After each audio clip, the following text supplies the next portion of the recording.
दोस्तों शिक्षक भर्ती का फॉर्म भरा जा रहा है और पेपर 1 और 2 में काफ़ी छात्रों को कन्फ्यूजन हो रहा है। तो मैं आप सभी को बता दूं दोस्तों, पेपर 1 जो है आपका अपना मैट्रिक में जो भी आपका लैंग्वेज है और इन लैंग्वेजों में से में कोई भी है आपके पास, जैसे इंग्लिश, हिंदी, संस्कृत, तो कोई एक चूज़ कर लीजिए जो भी आपका मैट्रिक में है और उसमें आपका क्वालिफाइंग मार्क्स लाना है। ये क्वालिफाइंग एग्ज़ाम है। पेपर 2 है दोस्तों, इसमें आपका जो क्षेत्रीय लैंग्वेज है वो रखिए, जो रखना है वो रख सकते हो, ठीक है। ऐसा यहाँ पर नहीं लिखा हुआ है कि आपका जेटेट में जो पेपर 2 था वही रखना है, लेकिन हाँ जेटेट पेपर 2 जो था वही रखिएगा तो आपका अच्छा रहेगा।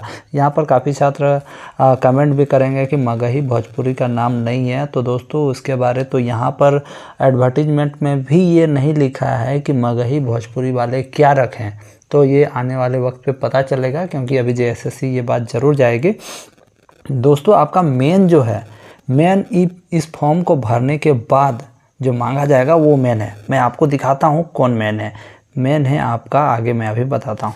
देखिए दोस्तों, इतना करने के बाद, पूरा फॉर्म भरने के बाद आपको ऑप्शन मिलेगा कि सब्जेक्ट्स अपीयर इन जेटेट। आपका जेटेट में जो भी कॉम्बिनेशन था वही लीजिएगा। मान लीजिए आप कुड़माली लेके पास किए हो लैंग्वेज टीचर का, तो आप कुड़माली दीजिए, ठीक है। और मान लीजिए अगर आप हिंदी रखे हो तो लैंग्वेज, मान लीजिए आपका हिंदी से BEd किए होंगे तो आप हिंदी से ही पास किए होंगे जेटेट।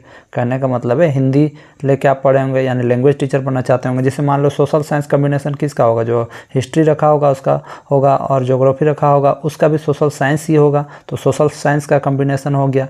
मान लीजिए आप रख लिए हैं मैथ, तो मैथ एंड साइंस टीचर में आपका कॉम्बिनेशन होगा। मैथ एंड साइंस से अगर पास किए होंगे जेटेट तो आपका हो गया मैथ, और उसके बाद इकोनॉमिक्स रखे होंगे तो आप सोशल साइंस से पास किए होंगे। सिंपल सा बात है। बिजनेस स्टडीज़ जो रखे होंगे वो सोशल साइंस के अंतर्गत आते हैं। बॉटनी जो रखे होंगे मैथ एंड साइंस कॉम्बिनेशन लेके जेटेट पास किए होंगे। जो बांग्ला रखे होंगे टीचर वो लैंग्वेज टीचर होंगे। अकाउंटेंसी जो रखे होंगे वो सोशल साइंस लेके पढ़े होंगे। तो वही पूछा जा रहा है, सब्जेक्ट्स अपीयर इन जेटेट, यानी आपका इसी के अनुसार आपका मेरिट लिस्ट बनेगा जेटेट में जो सब्जेक्ट से आप पास किए थे। तो दोस्तों इसे शॉर्ट वे में समझ लीजिए। यहाँ पर जो कहा जा रहा है सब्जेक्ट्स अपीयर इन जेटेट, वो ये कह रहा है ये पेपर 2 से अलग है। ऐसा नहीं कि पेपर 2 में खोटा रखे तो यहाँ भी हम खोटा रखेंगे।